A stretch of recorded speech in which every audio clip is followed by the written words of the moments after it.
안녕하세요. 부식이TV의 강부식입니다. 오늘은 곧 있을 수능 다들 고생하셨고 마무리 공부 잘하시고 화이팅입니다. 저의 영상 시청자분들은 대부분 형님 누님들입니다. 그래서 시청자층을 좀 낮출 수 없을까 고민하다가 자취방을 추천해야 되겠다는 생각을 해서 일단 부산대 인근에는 원룸들이 엄청 줄을 이루고 있지만 조금 걸어갈 수 있는 위치에 있는 오피스텔들을 보여드릴까 합니다. 일단 부산대역 삼전그린코아 사람들이 가장 많이 아는 곳입니다. 하지만 오늘은 빼고 하겠습니다. 위치를 레미안 장점 맞은편 스타벅스 인근으로 해가지고 오피스텔이 있는 곳을 찾아보도록 하겠습니다. 첫 번째, 현대 성우호스타 오피스텔입니다. 2013년 12월에 사용 승인이 났고요. 22층에 326세대 오피스텔입니다. 주차는 기계주차고요. 계약 면적은 15평 정도 되고 전용 면적은 약 8평 정도 됩니다. 전 세대가 원룸형 오피스텔이에요. 매매 시세는 9천에서 1억 정도, 1억 500? 이 정도 나오고요. 월세로는 보통 금액이 500에 45, 1000에 40, 2000에 35 보통 이 정도 나오는데 500에 45, 1000에 40으로 거의 거래가 되고 있고요. 일단 온천장역 현대 성우호스타는 특히 딸의 집을 구하러 같이 온 아버님께서 많이 고친다고 합니다. 비밀번호 아무도 모르는 건물 출입 번호키 전부 카드로만 출입 가능하다는 점과 엘리베이터 입구에 자리 잡고 있는 경비실, 일단 이렇게 이 두 부분이 부모님의 마음을 확 사로잡는다고 합니다. 그렇다고 남자 자취하시는 분에게 인기가 없나? 그렇지도 않습니다. 22층에 휘트니스 센터가 있어서 헬스장 비용을 줄일 수가 있어서 플러스적인 부분이라고 할 수 있다고 합니다. 그리고 세대별 창고가 지급되다 보니 여름에는 두꺼운 옷, 겨울에는 선풍기 등등 정리하는 데 생각보다 도움이 많이 된다고 하네요. 가곡실의 방향은 1호부터 7호까지는 동남, 8호에서 15호까지 남서, 16, 17호는 북서향입니다. 북서향 빼고는 구조가 거의 다 똑같다고 보시면 됩니다. 그리고 내부 옵션은 붙박이 신발장, 붙박이 냉장고, 붙박이 옷장, 인덕션, 에어컨 이렇게 되어 있습니다. 지금 보시는 호실은 저층의 남양집이고요.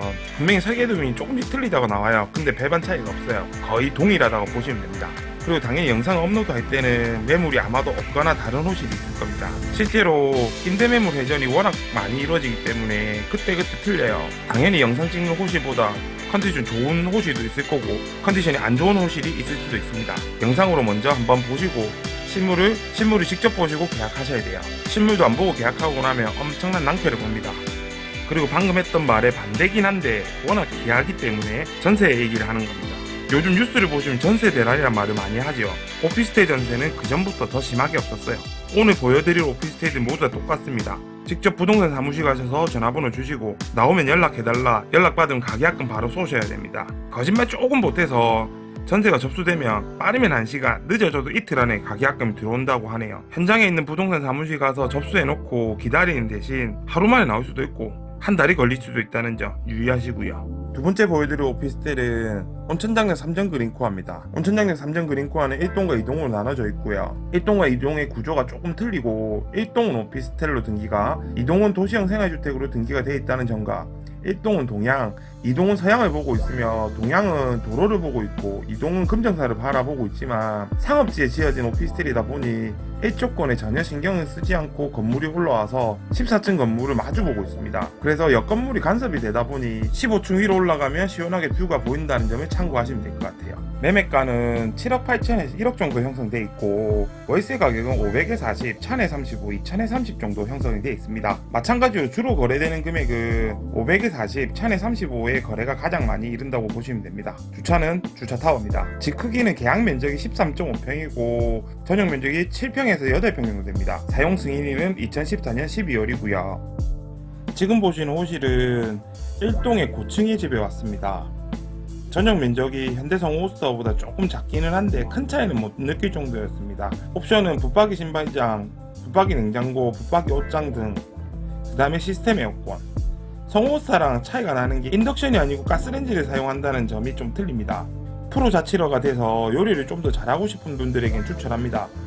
방 사이즈도 크게 차이 없기에 한 달에 5만원이면 1년에 60만원입니다. 크다면 크고 작다면 작은 돈이지만 그래도 가격적인 부분이 매력있다고 생각이 드는 집입니다. 한 달에 5만원 작은 돈 아니에요. 세 번째는 SK 허브스카이입니다. 온천장의 랜드마크 건물 SK 허브스카이를 모르시는 분들은 잘 없을 겁니다. 다들 쌍둥이 건물 2개 동만 기억하실 건데요. 103동 원룸형과 투룸형이 있는 103동이 있습니다. 건물 안에서 한 방에 SK 허브스카이의 인프라를 다 누릴 수 있다는 점 최대의 장점이라 보시면 될 듯합니다. 홈플러스, 편의점, 병원, 영화관, 그리고 부산에서 몇 개 없는 건물에서 지하철역 바로 연결, 그리고 평면 주차, 극명한 장점이 있습니다. 다만 연차가 조금 오래됐습니다. 06년 10월에 사용 승인이 났습니다. 일단 103동만으로 설명을 드리겠습니다. 103동은 출입구를 통과하면 상가들이 쫙 여기가 아니구나. 출입구를 통과하면 경비실과 우편함이 있고 9층으로 올라갑니다. 동양과 서양으로 나눠지는데 기본적으로 층이 높다 보니 막히는 거 전혀 없습니다. 계약 면적은 15평, 전용 면적은 9평 정도 됩니다. 일단 집에 들어오니 깝깝한 거 없다는 것이 가장 큰 장점으로 느껴지고, 다만 확실히 연식이 조금 됐다는 느낌은 받습니다. 그래도 일단 크다는 장점. SK 허브스카이 매물들의 금액은 금매가 한 1억? 보통은 1억 500에서 1억 1,500만 선에서 거래가 이루어지고 있습니다.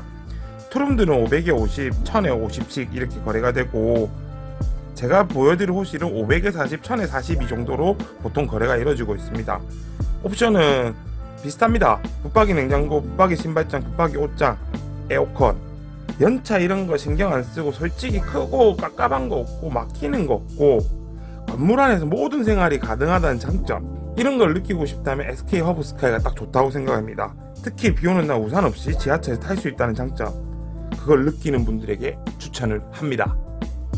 그리고 이 타이밍에 구독과 좋아요도 눌러주십시오.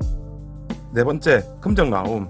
대형 브랜드는 아니지만 부산대 인근 자취러들에게 살짝 로망의 오피스텔입니다. 특히 여자분들이 상당히 많이 꽂히는 오피스텔입니다. 그리고 디귿방, 지읒방, 허위매물 사진들 중에 어딘가에 있을 그 집의 사진 중에 하나로 쓰이는 그 집입니다. 금정나무 2018년 8월에 사용 승인이 났고요. 계약 면적은 14평, 전용 면적은 약 9평입니다. 분리형 투룸이라 보시면 되고, 매매 금액은 1억 5,500, 월세는 500에 65, 1000에 60, 2000에 55, 3000에 50 이렇게 나오고요. 보통은 1000에 60이 가장 거래가 많이 된다고 보시면 됩니다. 이곳의 옵션은 TV랑 스타일러가 제공이 되고, 붙박이 옷장, 붙박이 신발장, 붙박이 냉장고, 인덕션 등이 다 있습니다. 거의 대부분의 호실이 동양이고, 장전 3전 그린코어 더베스트 중앙광장을 함께 사용을 합니다. 솔직히 가격이 싸다고 생각하진 않아요. 그럼에도 불구하고 꾸준히 계약이 이루어지고 있고, 실제로 월세 수익이 받쳐주다 보니까 수익형으로 제법 많은 분들이 매매를 하시는 곳입니다. 일단 기본적으로 화이트 톤이다 보니 집 자체가 화사해 보여서 많은 분들이 노리고 있지만 금액 때문에 항상 고민을 많이 한다고 하네요. 솔직히 남자분들은 한 달에 술을 2-3번 안 먹는다 생각하고, 여자분들은 쇼핑을 2-3번 안 한다 생각하고 계약을 한다고 하더라고요. 보시는 바와 같이 이쁘장하게 생겼습니다. 감성적인 집이죠. 오늘은 레미안 맞은편에 있는 오피스텔들을 살펴봤습니다. 그런데 라움 옆에 새로운 오피스텔 건물이 들어섰네요. 입주를 이제 시작하는 곳이라고 하는데 공시 타입을 다 찍어왔어요. 근데 그 영상은 자취방 CG 2탄에서 보여드리도록 하겠습니다. 다음 편을 보려면 구독과 좋아요 부탁드리겠습니다. 오늘은 여기까지 하겠습니다. 다음 편에 뵙도록 해요. 안녕.